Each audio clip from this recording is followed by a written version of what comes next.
안녕하십니까, 김주성입니다. 새벽에 읽는 성경 말씀 시작하겠습니다.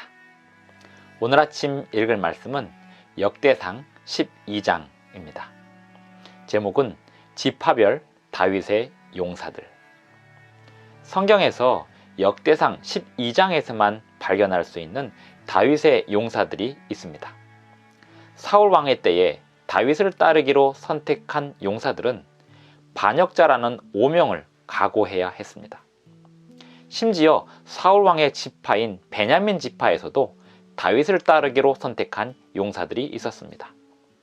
그들의 선택이 반역이 아니고 올바른 선택이라고 평가받는 이유는 무엇일까요? 세상의 역사는 승자의 역사라 하지만 성경의 역사는 단순히 승자의 역사가 아닙니다.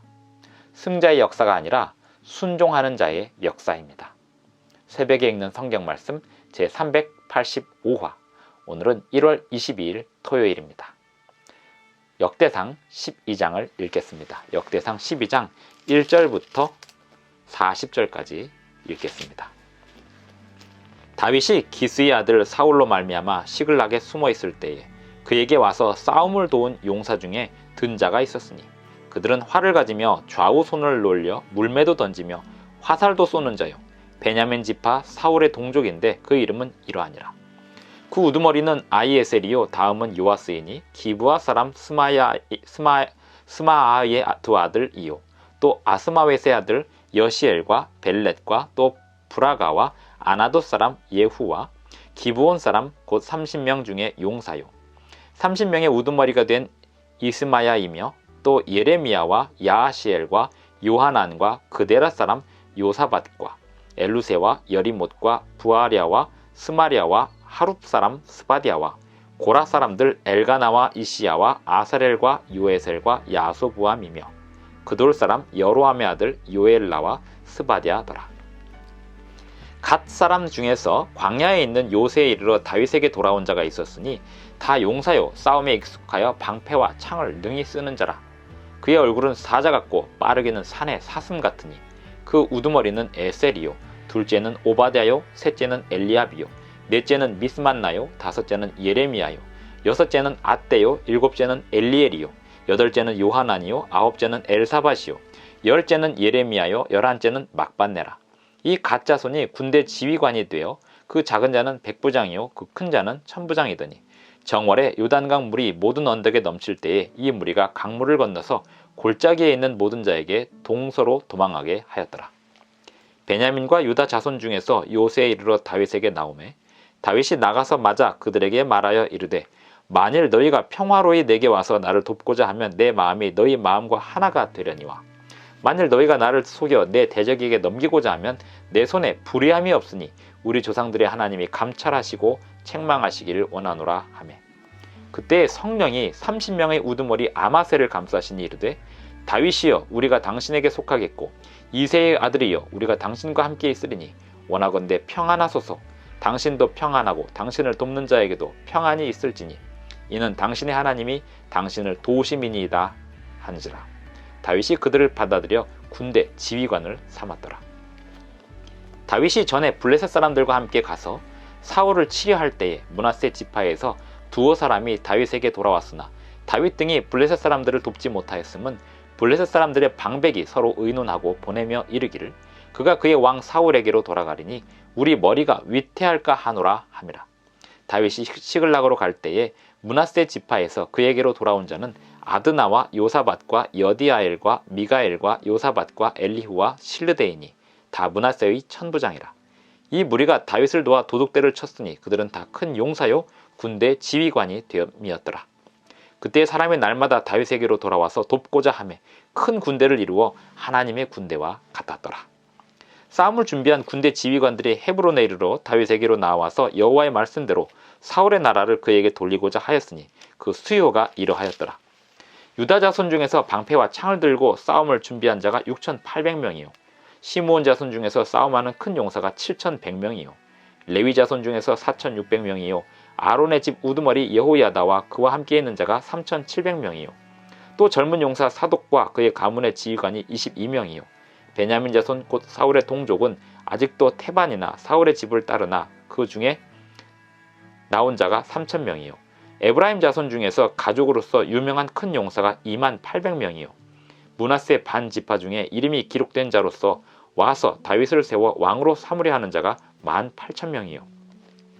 이사갈 자손 중에서 시세를 알고 이스라엘이 마땅히 행할 것을 아는 우두머리가 200명이니 그들은 그 모든 형제를 통솔하는 자이며 스불론 중에서 모든 무기를 가지고 전열을 갖추고 두 마음을 품지 아니하고 능히 진영에 나아가서 싸움을 잘하는 자가 50,000명이요.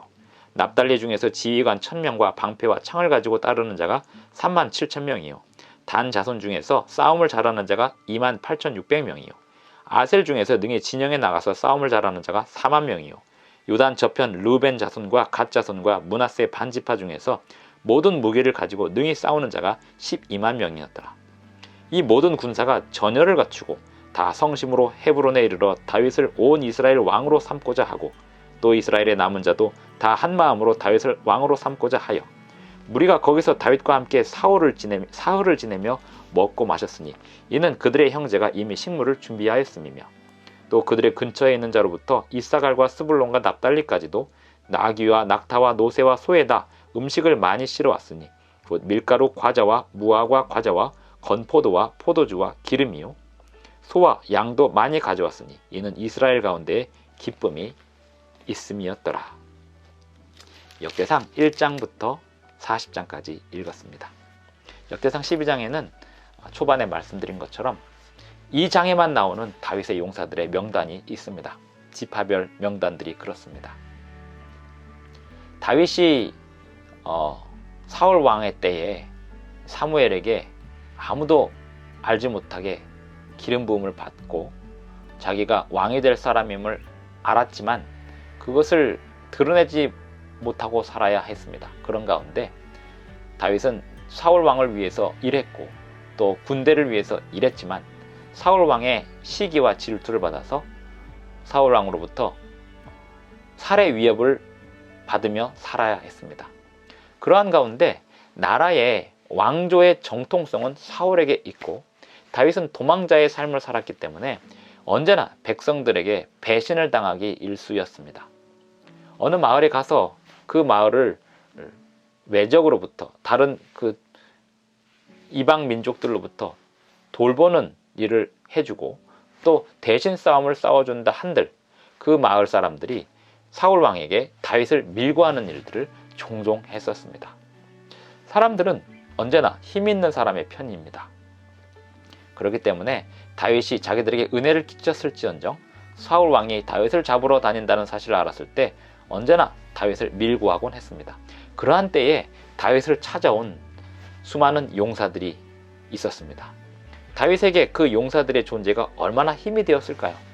한편 그 용사들이 다윗에게 다가올 때 다윗은 두려움도 있었습니다. 이들이 정말 순수하고 또 온전한 마음으로 나에게 충성하고자 오는 것인가? 아니면 다윗의 사울 왕의 밀정들인가? 그것을 구별하기가 쉽지는 않았을 것입니다. 그 대목에 대하여 역대상 12장 17절에 보면 다윗이 나가서 맞아 그들에게 말하여 이르되 만일 너희가 평화로이 내게 와서 나를 돕고자 하면 내 마음이 너희 마음과 하나가 되려니와 만일 너희가 나를 속여 내 대적에게 넘기고자 하면 내 손에 불의함이 없으니 우리 조상들의 하나님이 감찰하시고 책망하시기를 원하노라. 다윗이 이렇게 고백할 수 있었던 게 힘이었습니다. 내 손에 불의함이 없기 때문에 하나님께서 너희를 심판하시게 될 것이다. 이렇게 이야기할 수 있을 때의 다윗은 정말 힘있는 다윗이었습니다. 우리 또한 마찬가지입니다. 하나님의 말씀에 순종하고 우리 손에 불의함이 없다고 생각하고 그렇게 밀고 나갈 수 있는 그러한 신앙 상태를 유지할 수 있다면 우리에 대하여 대적질을 하는 사람들을 하나님께서 심판하시라고 우리는 기도할 수 있는 것입니다. 또한 우리에게 다가오는 사람들을 친구로 삼을 수 있는 것입니다.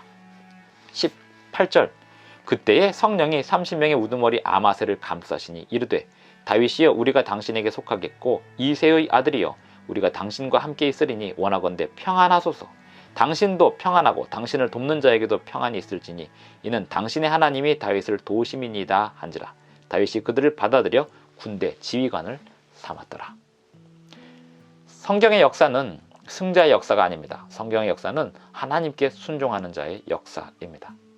하나님께 온전히 순종하는 자를 중심으로 역사가 이어질 수밖에 없습니다. 그것이 성경의 역사입니다. 하나님은 오늘날도 당신의 뜻에 온전히 순종하는 사람을 찾으십니다. 그리고 그 사람에게 사람들을 보내십니다. 그 사람에게 자원을 보내십니다. 그리고 하나님 당신의 일을 해내실 것입니다. 오늘날 교회가 해야 할 일은 무엇일까요? 교회는 자선 사업을 하기 전에, 선교 사업을 하기 전에 먼저 하나님의 뜻을 온전히 받들어야 합니다. 그리고 하나님의 뜻을 온전히 받드는 사람들로 교회가 구성이 되어야 하겠습니다. 그럴 때 교회는 힘이 있습니다. 교회가 하는 모든 사업에 하나님께서 함께 하실 수 있을 것입니다. 오늘 우리가 세우고자 하는 교회도 하나님의 뜻에 온전히 순종하는 사람들로 구성되는 교회가 되기를 간절히 바랍니다. 기도하겠습니다. 하늘에 계신 우리 아버지, 오늘도 우리에게 새 아침을 주셔서 감사를 드립니다. 오늘날 우리가 만나는 사람들이 하나님의 뜻을 받들어 섬기는 사람들이 되기를 간절히 바랍니다. 그런 의미에서 우리가 주님의 뜻을 온전히 받들어 섬기겠사오니 우리의 의지를 주님께서 인도해 주시옵소서. 예수님의 이름으로 기도드리옵나이다. 아멘. 감사합니다. 오늘 하루도 행복한 하루 되시기 바랍니다.